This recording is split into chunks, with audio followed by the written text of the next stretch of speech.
వైఎస్ఆర్సీపీ నేత రోజాకి ఉప ముఖ్యమంత్రి పవన్ కళ్యాణ్ ను విమర్శించే నైతిక హక్కు లేదని జనసేన రాష్ట్ర ప్రధాన కార్యదర్శి బొలిశెట్టి సత్యనారాయణ అన్నారు. విశాఖ పౌర గ్రంథాలయంలో ఏర్పాటు చేసిన విలేకరుల సమావేశంలో ఆయన మాట్లాడుతూ రోజా కోసం మాట్లాడాలంటే సిగ్గుపడుతున్నామన్నారు. రోజా వైసీపీలో సినిమా టికెట్లు అమ్మినట్లు టీటీడీలో టికెట్లు అమ్ముకున్నారని ఆరోపణలు చేశారు. రోజా మంత్రిగా ఉండి ఒక్క మంచి పని కూడా చేయలేదని విమర్శించారు. టీటీడీ టికెట్ల వ్యాపారం లేక డబ్బులు లేక ఏదేదో మాట్లాడుతున్నారని దుయ్యబట్టారు. కరుణాకర్ రెడ్డి ఆగమన శాస్త్ర నిబంధనలకు విరుద్ధంగా ప్రవర్తించారన్నారు. రోజా తీరు సభ్య సమాజం సిగ్గుతో తలదించుకునేలాగా ప్రవర్తించారన్నారు. జనసేన కార్పొరేటర్ పీతల మూర్తి యాదవ్ మాట్లాడుతూ గతంలో వైసీపీ ప్రభుత్వం అధికారంలో ఉండగా ఒంటిమెట్ట ఆలయంలో కళ్యాణ ఉత్సవాలు జరుగుతుంటే వైసీపీ మూకలు టీటీడీ గోశాల విషయంలో రాద్ధాంతం చేశారని గుర్తు చేశారు.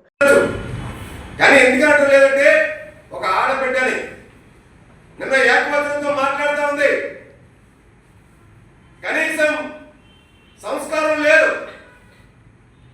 వైజాగ్ ఎవరు రాష్ట్ర అధ్యక్షుడు తెలుగుదేశం పార్టీ పల్లా శ్రీనివాసరావు, ఒక బీసీ నాయకుడు. నువ్వు మీ జగన్మోహన్ రెడ్డి కలిపి ఏ రోజైనా వైసీపీ పార్టీకి ఒక బీసీని అధ్యక్షుడు చేయగలిగారా? వైజాగ్ అంటే మీకు చులకనగా కనిపిస్తుందా? బీసీ అంటే మీకు చులకనా? మీకు ఒక రాష్ట్ర అధ్యక్షుడు అక్కడ మీరు చేసినటువంటి నీచ రాజకీయాల్ని తప్పుబట్టి మాట్లాడితే వైజాగ్ లోపుగా మాట్లాడతావా? ఏమి అధినాయకుడు వైజాగ్ని 3 రాష్ట్రాలు చేస్తానని చెప్పి, ఆర్థిక రాష్ట్రాలు చేస్తానని చెప్పి నువ్వు మీ నాయకుడు ఇక్కడికి వచ్చి దోచుకున్నారు కదా.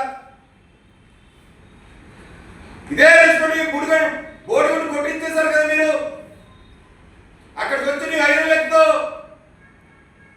రూపరేషన్ చేస్తే ఇప్పటికీ కూడా 500 కోట్ల పేదసలు ఉండిపోయింది కదా.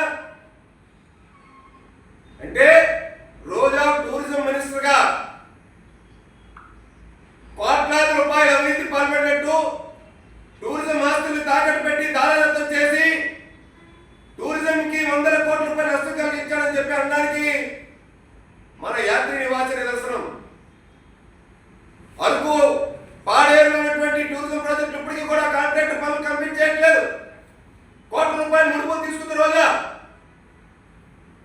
ఆడుదామంత్ర పేరుతో కోట్ల రూపాయలు దోచేసినట్టు దిగమింగినటువంటి వ్యక్తి మాజీ మంత్రి.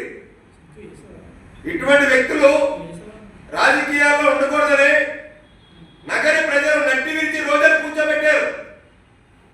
అయినా కానీ సిగ్గు రాలేదు. ఉత్తరాంధ్ర అన్నా వైజాగ్ అన్నా అంత చులకనగా కనిపిస్తున్నారా మీకు? అంత చులకన భావంగా ఉందా మీకు? నేను అడుగుతున్నా, నువ్వు ఆ చిత్రాల్లో నటించలేదని, నీకు ఆ చిత్రాల్లో యూట్యూబ్ లో ఉన్నటువంటి చిత్రాలకి సంబంధం లేదని, ఇదే తిరుపతి దేవస్థానం దగ్గరకు వచ్చి ప్రమాణం చేస్తామని వస్తా ప్రమాణం చేయడానికి. నీలాంటి వ్యక్తులు నోరెత్తితే కప్పు. పవన్ కళ్యాణ్ గారు కాదు 7 కొండలు మెట్టు కడగాల్సింది.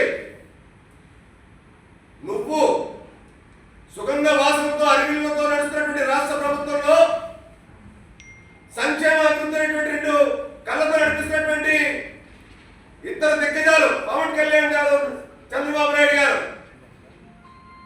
వాళ్ళ మీద నువ్వు మాట్లాడటం, నువ్వు ఇదే వైజాగ్ విమానాశ్రయంలో అడుగుపెట్టు,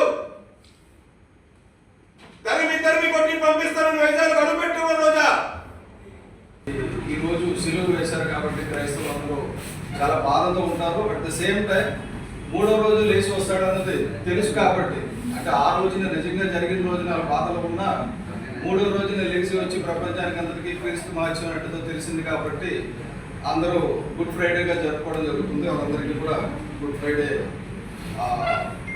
శుభాకాంక్షలు. అలాగే నిన్న రోజా గారు నార్మల్గా ఎవరైనా పోతే తన దగ్గర కూర్చొని మా ఏడుస్తూ ఉంటారు. అలాగే నిన్న భూమన కరుణాకర్ రెడ్డి గారు రోడ్డుతో పడుకుంటే, అంటే ఆయన ఏంటంటే ఏం చెప్పారు, నన్ను కోశాలకు వెళ్ళనివ్వడం లేదు అన్నారు. కోశాలకు వెళ్ళనివ్వడం లేదని పూర్తి అబద్ధం అండి, పచ్చి అబద్ధం. ఎందుకంటే ఆయన కోశాల దగ్గర ఆయన గురించి వెయిట్ చేస్తున్నారు. ఇంటి దగ్గర నుంచి బయలుదేరితే బాగుంటుందని పోలీసులు కూడా వెయిట్ చేస్తున్నారు. పోలీసులు నిర్బంధించారన్నది పచ్చి అవాస్తవం.